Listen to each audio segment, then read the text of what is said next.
Did you feel a way when the Portland Trailblazers drafted Scoot Henderson? Nah, me and Scoot, we've had a few conversations with him coming into the league.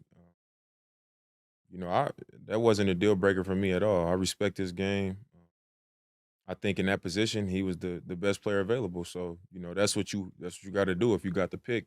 You see what's going on. Damian Lillard, you already know. Damn dollar, damn time.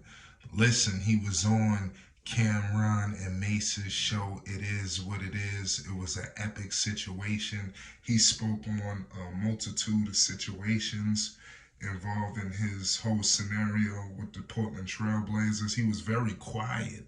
The conversation, it was a lot of talking going on about trading him and things of that nature, getting up out of Portland. But Damian Lillard was very quiet on that front, I must admit. It seems like, I really think it's just damage control, but we'll get into that a little bit later. Listen, he spoke on something epic, and I was waiting on this information. This was massive. Um, Pauls, basically, he said that he has been speaking to pardon me, he had conversations with Scoot Henderson. We all know the prospect that Scoot Henderson presents for Blazer Nation. I think that he's definitely the point guard of the future. I mean, Stevie Wonder could see that.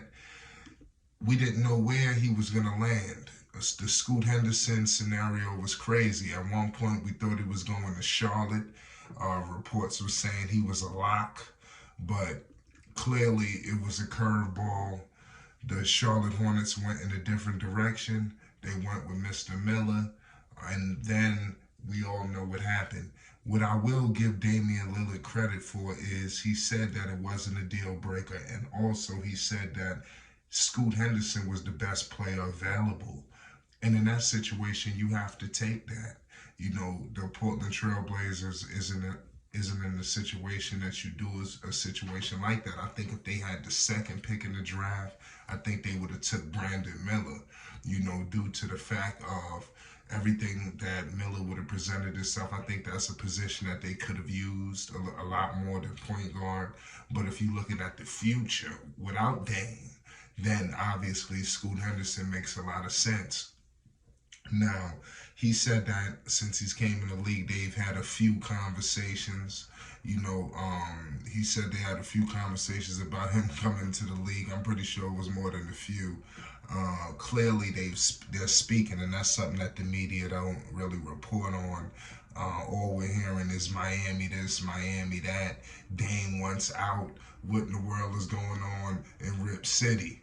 But clearly it's not all what you think it is, and it seems like he's not pulling a James Harden, and Harden's name did come up. We're gonna be breaking down a lot of things, so make sure you subscribe to Flight Sports TV. You already know what it is.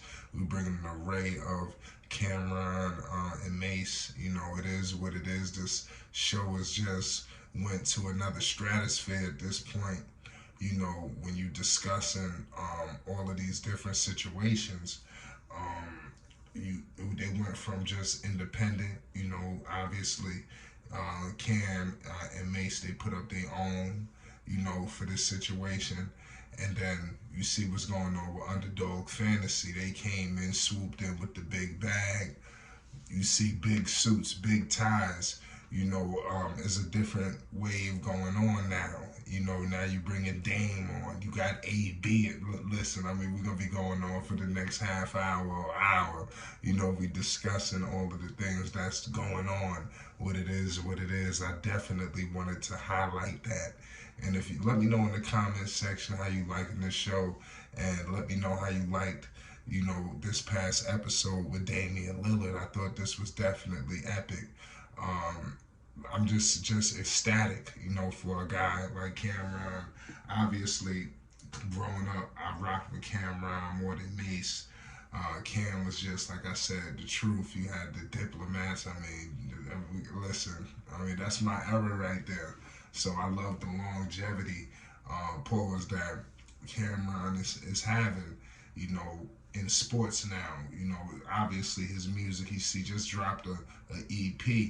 And then now you see what's going on. Damian Lillard also dropped an album, and he's promoting that all over the airways. Everybody, he spoke on a lot of things, and like I said, I'm going to be speaking on some things that he said is another thing that I want to highlight. But I thought that this was very important, because this is something that the media don't speak on.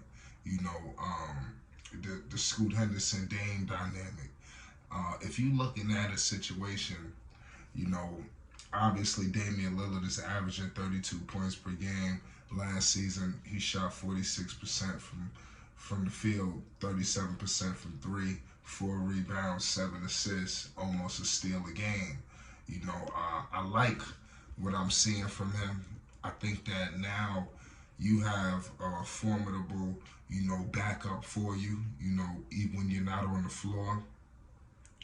We don't know exactly what's going to happen. I would think that Anthony may start, or I don't know if you bring in Scoot at the 2. I mean, then you have another situation like, and then you don't have the spacing either. You have another C.J. McCollum dynamic, So I really like a scenario where possibly, and like I said, this could cause a lot of shockwaves, but I wouldn't mind if Dame is sticking around for the Blazers. I would like Scoot Henderson to come off the bench, to back up Dame. Now, you might think it's just crazy, but if you're talking about a championship team, they don't have championship pieces, but they have some pieces on this team. And if Dame truly wants to compete, and if the Blazers want to compete, you got to mix this roster around a little bit.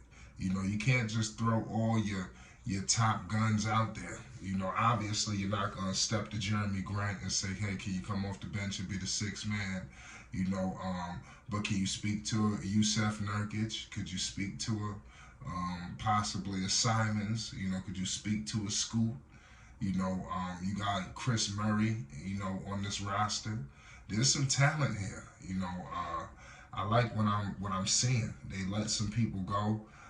Who knows? Obviously, there's some people on here that need to get up out of here, but they just need to mix around some of these pieces. Obviously, you got Dame, Scoot, Shaden, Anthony, Jeremy, Nurkic, Thibault, Chris Murray. I think, and maybe if you want to go with Nasir Little, I think that these guys got probably the most talent on this roster, and then you got the Kevin Knoxes of the world, the Keon Johnsons, the Jabari Walkers. Then you going down, a tough road. That's where I feel like the Blazers struggle with. They got to round this roster around. But I wanted to report this, At the end of the day, you got to get this information from them Harlem guys out there. It is what it is.